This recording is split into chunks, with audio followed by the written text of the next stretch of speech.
My husband wouldn't marry me unless our prenup had an infidelity payout clause. 7 years later, I finally understood why. My husband had been acting strange for my entire pregnancy. Ever since my 3rd month, he'd been dropping hints about how I cheated to anyone who would listen. He told his golf buddies I'd been sneaking around. He told his mother I had secrets during our baby shower. But the strangest part was his obsession with the prenup we'd signed 7 years ago. He'd pull it out at dinner, pointing at the infidelity clause while I ate my prenatal vitamins. $10 million, he'd mutter, rubbing my belly. Your family trust becomes mine if you cheated. And DNA tests don't lie. But I hadn't cheated. I'd never even thought about it. When I was 8 months pregnant, he started preparing divorce papers.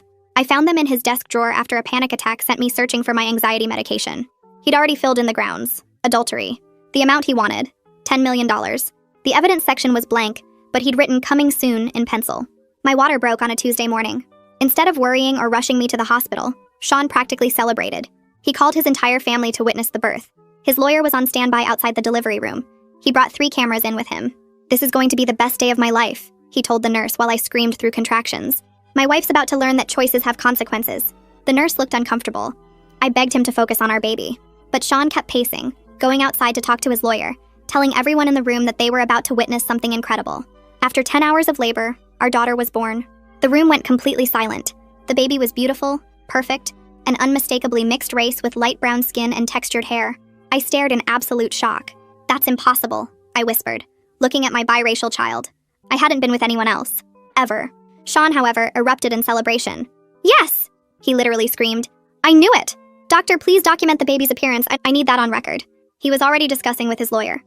We've got her. $10 million, just like the prenup says. But I was in complete shock, staring at my baby girl, trying to understand how this was possible. Sean, I sobbed. I swear on my mother's grave I never cheated on you. He laughed. The baby says otherwise. Sean served me divorce papers the next morning while I was breastfeeding our daughter for the first time. His lawyer read the terms out loud. Based on clear evidence of infidelity, my client is entitled to $10 million from your trust fund. I remember calling my family's lawyer, Mr. Torres, in tears, while Sean took selfies with the baby to document her features.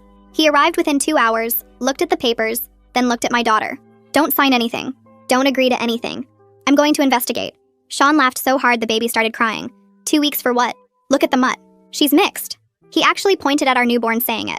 Mr. Torres put his hand on my shoulder. He's not getting a dime. Give me 2 weeks. Sean chuckled like he had already won. 2 weeks later, we all met in Mr. Torres' conference room downtown.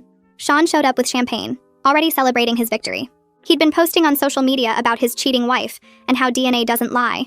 But Mr. Torres was looking at me with an unmistakable smile. He pulled out a folder thick as a phone book. We've completed our investigation. My client, me, mentioned unusual symptoms during conception time. Unexplained sedation, forgetting time markers, waking up with odd injection marks. Sean's champagne glass froze midway to his lips. So, maybe she was drinking. Mr. Torres connected his laptop to the conference room television. We pulled your credit card records. Sean's face froze. 9 months ago, you purchased medical-grade sedatives and specialized insemination equipment. Sean was now pale. That proves nothing. Mr. Torres clicked to the next document. Your friend Terrence, who is African-American, reported a break-in at his apartment 9 months ago. Someone stole the reproductive samples he'd stored for IVF treatment with his wife. They were about to have a surrogate carry their child. Sean started sweating through his victory suit. You can't prove that was me. Mr. Torres pulled up security footage. This is you entering Terrence's building at 2 a.m. that night using his spare key from the gym locker you share. This is you entering your own apartment at 3 a.m. with medical supplies. This is you entering your bedroom where my client was sleeping after you drugged her tea. The room was dead silent.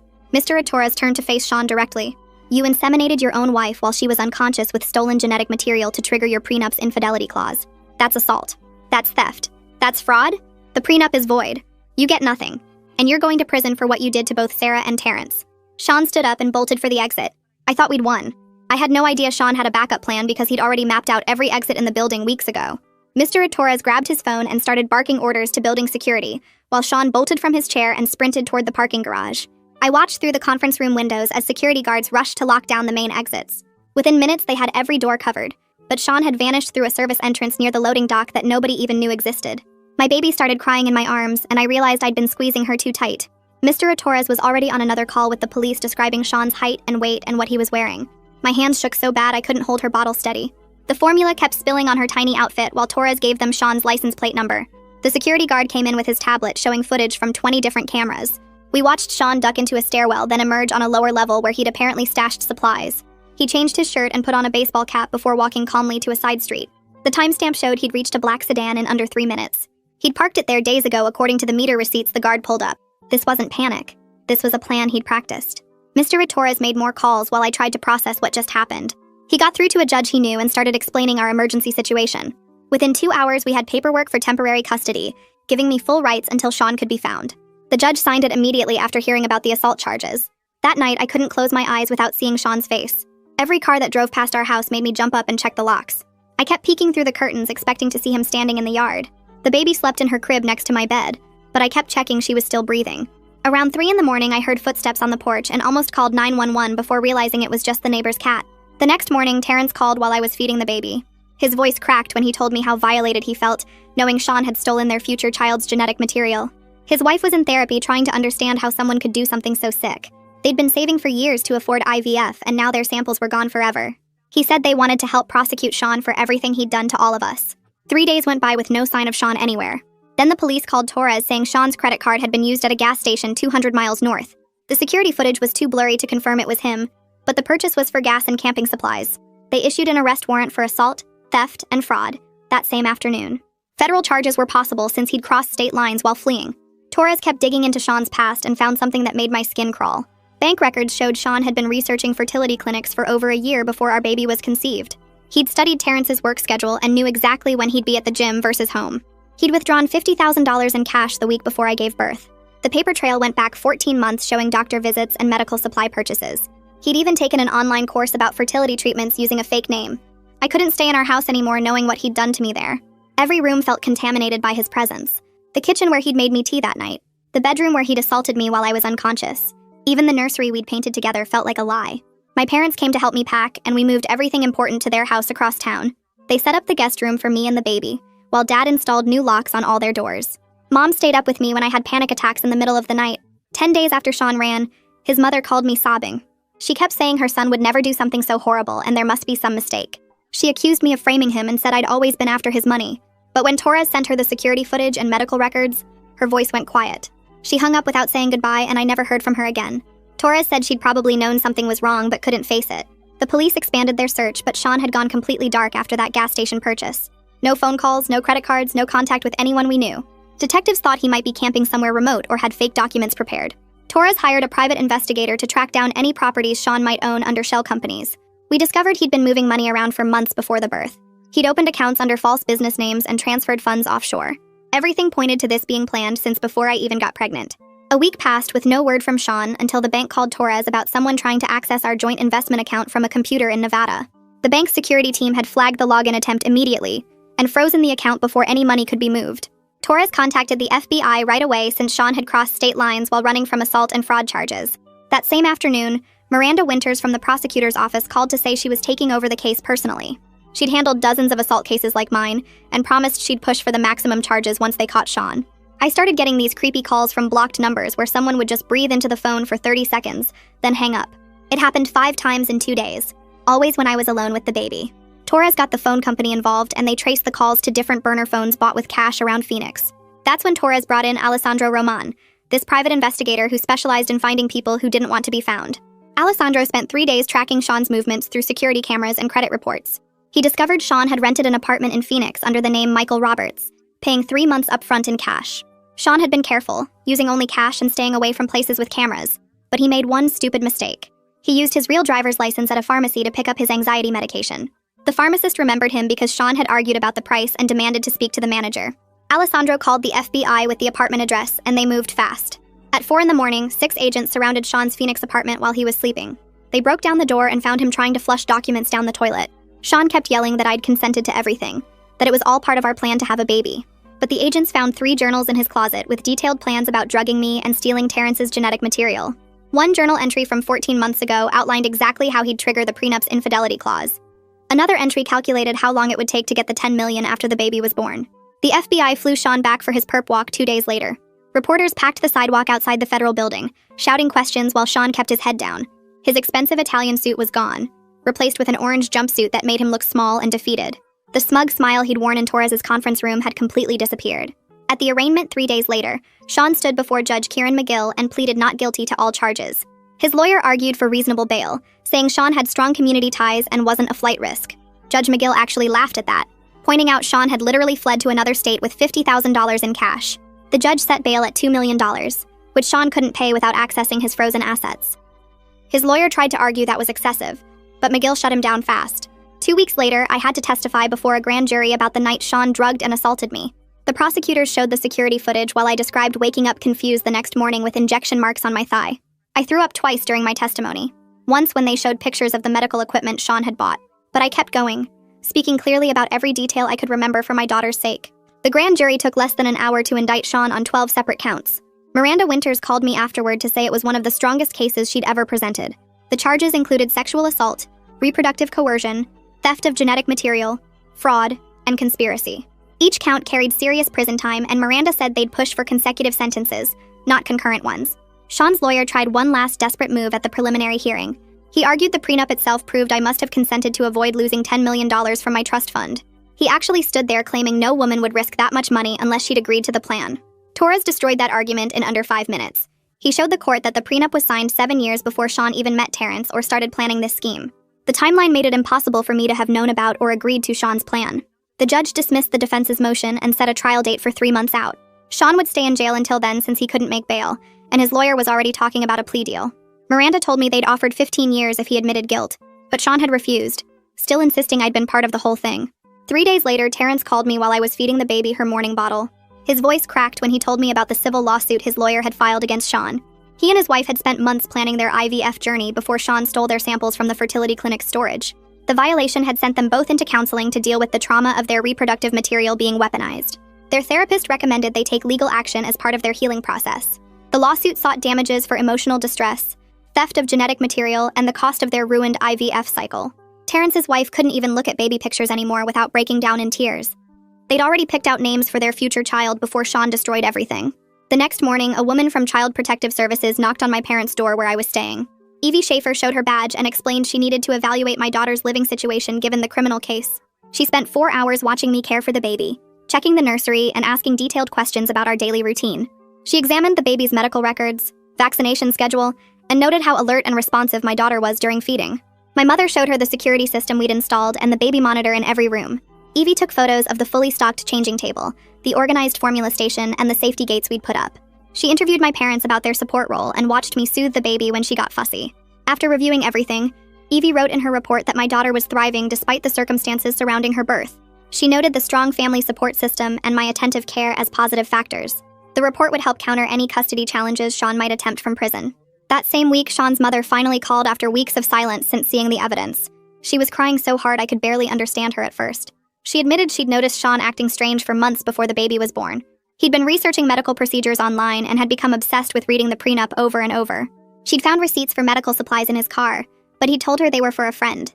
She remembered him asking odd questions about genetics and fertility treatments at family dinners. Now it all made horrible sense, and she felt sick for not recognizing the warning signs. She agreed to provide a statement to prosecutors about his behavior leading up to my pregnancy. Her testimony would help establish premeditation and the lengthy planning that went into his scheme. Meanwhile, my daughter had started smiling at 3 months old, her whole face lighting up when I sang to her. She'd coo and babble during diaper changes, completely unaware of the legal chaos swirling around her existence. Those pure moments of baby joy kept me grounded when anxiety threatened to overwhelm me. I'd hold her during the endless phone calls with lawyers, and she'd grab my finger with her tiny hand. Her innocent happiness reminded me what I was fighting for in all these legal proceedings. At night, I'd watch her sleep peacefully and promise her I'd protect her from Sean's poison. The prosecutor's office assigned Victor Winters to handle the financial fraud aspects of Sean's case. He discovered Sean had taken out 3 separate life insurance policies on our daughter before she was born. The policies totaled $2 million with Sean as the sole beneficiary if anything happened to the baby. Victor found evidence Sean had researched infant mortality rates and accidental death statistics while setting up the policies. He'd also opened investment accounts in the baby's name without my knowledge, planning to control her finances. The insurance companies immediately canceled the policies once Victor notified them of the criminal charges. This discovery added federal fraud charges to Sean's growing list of crimes, since he'd crossed state lines. Victor worked with the FBI to freeze additional accounts Sean had hidden from our marriage. The investigation kept revealing new layers of Sean's deception and financial manipulation. 2 weeks later, I had my first appointment with Bernadette Cook, a therapist who specialized in betrayal trauma. I spent the entire session crying while trying to explain how someone I'd loved could violate me so completely. Bernadette helped me understand that Sean's actions weren't my fault, despite his attempts to paint me as the villain. She explained how predators like Sean choose victims carefully and manipulate situations to maintain control. We worked through exercises to recognize the gaslighting he'd subjected me to for months. She taught me grounding techniques for when panic attacks hit during legal proceedings. Our sessions became a safe space where I could express rage without judgment. Bernadette validated my feelings of violation and helped me process the trauma of being drugged and assaulted. She reminded me that healing wasn't linear, and some days would be harder than others. Sean tried to fire his court-appointed lawyer the following week, filing a motion to represent himself. He claimed everyone was conspiring against him and only he could properly defend his innocence. Judge McGill held an emergency hearing where Sean ranted about being framed and persecuted. The judge calmly explained that given the serious federal charges, Sean needed proper legal representation. McGill denied the motion and warned Sean that disrupting his defense would only hurt his case. Sean's lawyer looked exhausted trying to manage his difficult client, who kept insisting on his innocence. The situation made headlines when a reporter connected our case to similar reproductive fraud cases nationwide. My phone rang constantly with interview requests from major news outlets wanting exclusive stories. I declined every single request, not wanting my daughter's face plastered across television screens. The media coverage put pressure on prosecutors to seek maximum sentences for these types of violations. Women's rights organizations started calling for stronger laws against reproductive coercion and assault. Mr. Torres used the media attention to file for divorce with a motion to void the prenup entirely. The family court judge reviewed the criminal evidence and agreed the prenup was invalid due to fraud. The ruling meant Sean couldn't claim any of my trust fund money, despite his elaborate scheme. The divorce proceedings moved quickly with Sean having no leverage from his jail cell. Within a month, the divorce was finalized with me receiving all marital assets and sole custody. Sean started writing letters from jail to our mutual friends, spinning wild stories about being set up. He claimed I'd seduced Terrence and orchestrated everything to steal his money and destroy his life. Most friends saw through his desperate lies and sent me the letters as evidence of his continued harassment. But a few people we'd known for years actually believed him and cut off all contact with me. Their betrayal stung, but I focused on the friends who stood by me through this nightmare. Detective Decker called me 3 days later while I was feeding my daughter breakfast. He said 2 women had reached out to the police after seeing Sean's arrest on the news. Both women remembered feeling weird after parties Sean attended years ago, waking up confused with gaps in their memory. One woman found bruises she couldn't explain, and the other had strange marks on her arm like injection sites. They'd always wondered what happened but never had proof until they saw the details of my case. Decker asked if I could come to the station to discuss patterns in Sean's behavior that might help their investigation. I drove there with my daughter sleeping in her car seat, my hands shaking on the steering wheel.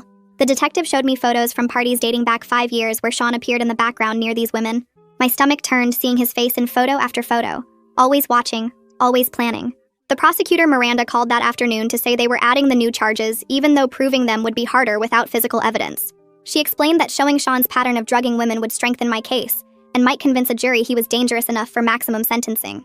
The legal team worked through the weekend pulling together evidence from the other victims' medical records and witness statements from the parties. I had to testify again about Sean's behavior around alcohol and how he always insisted on making drinks for everyone. 3 weeks later, we all gathered in family court for the custody hearing with Sean appearing on a screen from jail. He sat there in his orange jumpsuit trying to argue he deserved visitation rights with our daughter. Judge McGill looked at him like he was insane while Sean's lawyer tried to make the case that being in prison didn't automatically mean losing parental rights. Sean actually said he wanted to be part of his daughter's life, and that keeping her from him was cruel. The judge cut him off and said that given the circumstances of her conception through assault and fraud, Sean would have no custody or visitation rights ever. My parents noticed someone taking pictures of their house the next morning from a car parked across the street. When my dad walked outside to confront them, the car sped away before he could get the license plate. We called the police but couldn't prove it was connected to Sean, though the timing seemed way too suspicious to be random. My parents hired a security company that same day to install cameras and have someone patrol their property at night. The guard caught the same car driving by slowly 2 nights later and got the plate number, but it turned out to be a rental paid for with cash.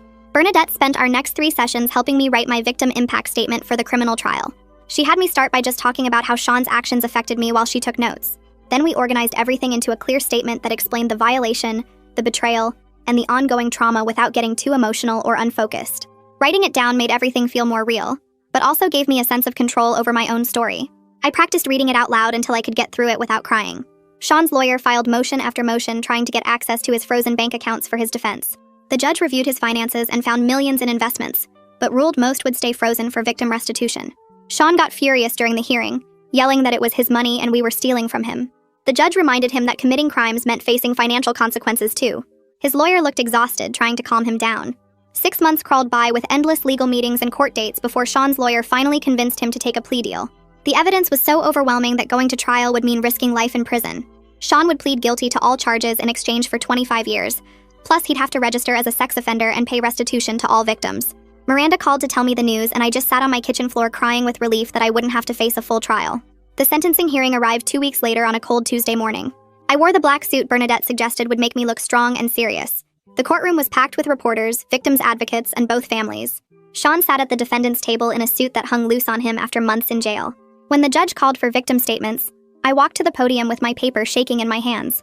I looked right at Sean and read every word about how he drugged me, violated my unconscious body, stole my ability to conceive naturally, and tried to steal my inheritance through fraud.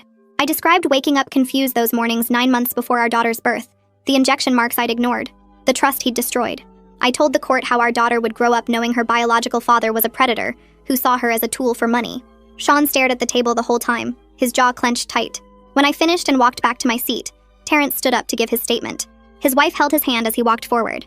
Terrence's voice broke as he described finding out his stored genetic material had been stolen by someone he'd considered a friend. He talked about the violation of having his future child's DNA used as a weapon against an innocent woman. He explained how this destroyed his and his wife's plans for surrogacy, and left them afraid to try again. His wife sobbed quietly in the gallery as Terrence described their shattered dreams of parenthood. Judge McGill took a long pause after all the statements before delivering the sentence. He called Sean's crimes a calculated betrayal that violated the deepest trust between spouses and friends. The judge said he'd never seen such an elaborate scheme to defraud and assault someone. He sentenced Sean to the full 25 years with no possibility of early parole. Sean showed absolutely no emotion as the bailiff stood him up and cuffed his hands behind his back. He didn't look at me or Terrence or anyone as they led him out to start serving his sentence. The divorce hearing happened just 1 week later in the same courthouse where Sean had been sentenced. Mr. Torres handed me the final papers while the judge signed off on everything, giving me full custody and all our marital assets, since Sean couldn't claim anything from prison. The prenup Sean had obsessed over for months got shredded right there in the courtroom, and watching those pieces fall into the trash felt like watching poison leave my body. I listed our house with a realtor that same afternoon because I couldn't sleep in the bedroom where Sean had drugged and assaulted me. The realtor warned me about selling too fast in a bad market, but I didn't care about losing money. I just needed out of that place. Within 3 weeks, I'd found a smaller house across town in a neighborhood where nobody knew our story, where people wouldn't stare at me in the grocery store or whisper about the woman whose husband went to prison for reproductive assault.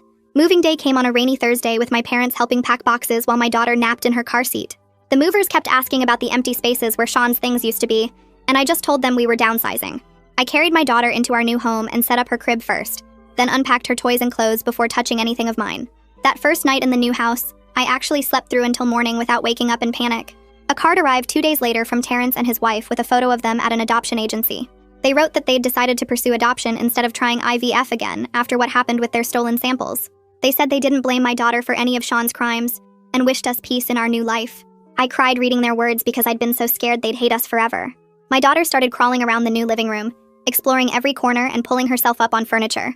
One afternoon, she spotted her favorite stuffed rabbit across the room and took 3 wobbly steps toward it before falling on her bottom. I dropped the laundry basket I was carrying and scooped her up, crying happy tears while she giggled and reached for the toy. Those first steps in our new home felt like we were both learning to walk away from Sean's shadow. My phone rang one evening with a number I didn't recognize, and when I answered, a woman named Mila introduced herself as someone who'd been dating Sean before his arrest. She apologized for calling but said she'd found journals at his apartment when she was collecting her things. Journals where he'd written detailed plans about the insemination scheme months before doing it. She'd already given them to the prosecutors but wanted me to know she was sorry for not seeing the warning signs sooner. The civil lawsuits against Sean got settled using his frozen bank accounts and investment portfolio. Mr. Torres made sure money got set aside specifically for my daughter's future therapy and education, creating a trust that Sean could never touch even after prison. The judge awarded enough to cover any counseling she might need growing up plus 4 years of college. I started back at work part-time while my mom watched the baby 3 days a week. My coworkers had all heard about the case from the news, but they treated me normally, asking about my daughter and sharing their own parenting stories instead of bringing up Sean. Having a routine again, getting dressed for work, and focusing on spreadsheets and meetings helped me feel like a regular person instead of just a victim. Bernadette, the therapist the court had recommended, met with me twice a week in her office downtown. She helped me understand that the red flags I'd missed with Sean weren't my fault, that predators are experts at hiding their true nature. We worked through exercises to rebuild my ability to trust my instincts about people, talking through what felt safe versus what triggered my anxiety. She taught me breathing techniques for when memories of being drugged would suddenly hit me at random moments. My daughter's second birthday arrived on a sunny Saturday with just my parents, my sister, and 2 close friends in our backyard. She toddled around in a pink dress, more interested in the wrapping paper than the presents, chocolate cake smeared across her happy face. Looking at her playing with bubbles and laughing, nobody would ever guess she'd been conceived as a weapon in Sean's sick plan for money. She was just a normal, healthy toddler who happened to have beautiful brown skin and curly hair that I'd learned to style with YouTube tutorials. 3 days after the birthday party, a letter arrived from Sean's mother with shaky handwriting on expensive stationery. She wrote that she'd been replaying every interaction with her son, seeing all the signs she'd ignored or explained away over the years. She apologized for raising someone capable of such evil, and for not believing me at first when the truth came out. Inside the envelope was a check for $50,000 that she said was for my daughter's college fund, writing that it was the very least she could do after what her son had done to our family. I deposited the check but never wrote back because I didn't know what words could bridge that gap. 6 months passed before my friend Lisa from book club mentioned her cousin who'd just moved to town for a teaching job at the local college. She showed me his picture on her phone while we were getting coffee after our Thursday meeting. He had kind eyes and a warm smile, nothing like Sean's calculated charm. Lisa told me he already knew about my situation from family conversations and wasn't scared off by it. We met for lunch at a sandwich shop near the courthouse the following week. He shook my hand gently and asked about my daughter before anything else. Over turkey clubs and iced tea, we talked about normal things like favorite movies and hiking trails. He didn't stare at me like I was broken or damaged goods. When my daughter got fussy in her stroller, he made silly faces until she laughed. We started meeting for walks in the park twice a week, always during daylight with my daughter in tow. He brought her little toys from the dollar store and pushed her on the swings while I sat on a bench watching them play. After 3 months of these careful meetings, he asked if we could have dinner somewhere nice. My mom watched the baby while we went to an Italian place downtown. He held doors and pulled out my chair but never pushed for more than I was ready to give.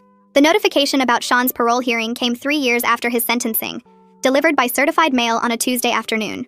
The envelope sat on my kitchen counter for 2 hours before I could open it. The parole board had denied his request for early release after reviewing his case file and victim impact statements. They cited his complete lack of remorse and the calculated predatory nature of his crimes against multiple victims. The decision meant he'd serve at least 5 more years before his next hearing. I filed the paperwork in my lockbox and went back to making dinner for my daughter. She started preschool that September at a Montessori school across town where none of the other parents knew our story. The teacher commented on her sunny personality and how easily she made friends during circle time. She finger-painted pictures of butterflies and learned to write her name in wobbly letters. At pickup time, she'd run to me with construction paper crafts and stories about playing house with her new best friend Emmy. Nobody whispered about her origins or looked at her differently. She was just another happy 4-year-old learning to share toys and stand in line for snacks. The photo from Terrence arrived in a Christmas card that December, showing him and his wife holding a baby boy they'd adopted from foster care. The baby had chubby cheeks and was wearing a tiny Santa hat. Their note said the adoption process had taken 2 years, but was worth every minute of waiting. They'd named him James and he was already sleeping through the night. I taped their photo to our refrigerator next to my daughter's preschool artwork. My counseling degree took 4 years of night classes and online courses while working days at the bank. Bernadette wrote recommendation letters for my graduate school applications and helped me study for exams. The other students in my program were mostly younger, fresh from undergrad, but they accepted me as the older student who brought homemade cookies to study groups. My thesis focused on trauma recovery in cases of reproductive coercion. Using anonymous case studies Bernadette helped me gather. The day I walked across the stage to get my diploma, my daughter cheered from the audience wearing a shirt that said, "My mommy did it." The beach vacation happened the following summer at a quiet spot on the Oregon coast. We'd been together for almost 4 years by then, taking things slow and steady. My daughter was building sandcastles near the water when he got down on one knee right there in the sand. He promised to love us both forever, and to be the father my daughter deserved. The ring was simple, just a small diamond on a gold band, nothing flashy or overwhelming. I said yes while my daughter ran over to see what was happening. She hugged us both and asked if this meant she could call him daddy now. We married 8 months later in my parents' backyard with just 30 people watching. My daughter threw rose petals down the aisle wearing a pink dress she'd picked out herself. My sister stood as my maid of honor while his brother was best man. The ceremony lasted 15 minutes with simple vows we'd written ourselves. We served barbecue and potato salad for dinner and danced to a playlist from someone's phone. My daughter fell asleep in her new dad's arms during the last dance. The crisis center hired me part-time at first, letting me ease into the work while still adjusting to married life. I answered hotline calls and led support groups for women navigating custody battles and protection orders. Every story I heard reminded me how common these violations were, and how many women blamed themselves for their partner's crimes. When someone cried about not seeing the warning signs, I could honestly tell them I'd been there too. Some days were harder than others, especially when cases involved children, but each woman who found safety and healing helped my own scars fade a little more.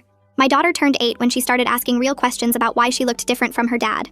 I'd prepared for this conversation with Bernadette's guidance, keeping the explanation simple and age-appropriate. I told her that the man who helped make her had done something very wrong to Mommy, but that she was perfect and loved exactly as she was. She wanted to know if he was a bad person. I said he'd made terrible choices that hurt people, but that had nothing to do with how wonderful she was. She thought about it for a few days, then asked if her real dad, the one who raised her, could adopt her officially. The letter from Sean arrived on the 10th anniversary of his arrest, forwarded through his lawyer since he didn't have our current address. I recognized his handwriting on the envelope and immediately called Mr. Torres without opening it. He filed paperwork that afternoon for a permanent no-contact order, citing the ongoing trauma his attempts at communication caused. The judge signed it within a week, adding 5 years to his existing restrictions. The unopened letter went back to the prison with a cease and desist notice attached. Years passed, and Terrence started sending holiday cards every December, with photos of his adopted son growing bigger each year. His wife would add little notes about their family trips, and how happy they were with the path they'd chosen after everything Sean had done. My daughter grew up smart and focused, throwing herself into schoolwork and volunteer projects at the women's shelter where I worked. She applied to 12 colleges her senior year, and got into every single one with scholarship offers, but she picked the state university because they had the best program for what she wanted to study. The day the acceptance letter came, she ran into the kitchen waving the envelope and knocked over my coffee mug in her excitement. I helped her move into her dorm room 18 years after that terrible day in the delivery room, carrying boxes up 3 flights of stairs while she arranged and rearranged her desk setup. She graduated 4 years later with highest honors, walking across that stage in her cap and gown, while I sat in the audience crying happy tears. She'd already been accepted to law school by then, determined to specialize in reproductive rights and help other women who'd been violated like I was. During those college years, I started writing down our story in notebooks late at night after my husband went to bed. It took 3 years to finish the manuscript, and another year to find a publisher who understood why this story needed to be told. The book came out when my daughter was in her 2nd year of law school, and within 6 months it had helped push through new legislation in 3 states about reproductive assault. Women wrote to me from all over the country saying my story gave them courage to report their own violations and seek justice. My husband and I celebrated our 15th anniversary that summer, with a quiet dinner at the same restaurant where we'd had our first real date.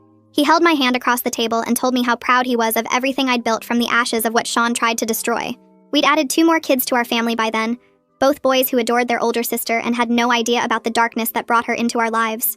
The call about Sean came on a Tuesday morning while I was getting ready for work. The prison chaplain said he'd had a massive heart attack in his cell and died before medical could reach him. He'd never admitted what he did, never shown any remorse, never stopped claiming I was the one who'd wronged him. I hung up the phone and felt nothing, but relief that he could never contact us again, never try to manipulate the system, never hurt another woman the way he'd hurt me. My daughter passed the bar exam on her first try to got hired by a nonprofit that specifically handled reproductive coercion cases. She met her husband at a legal conference where they were both presenting papers on consent laws, and he loved her fierce dedication to protecting vulnerable women.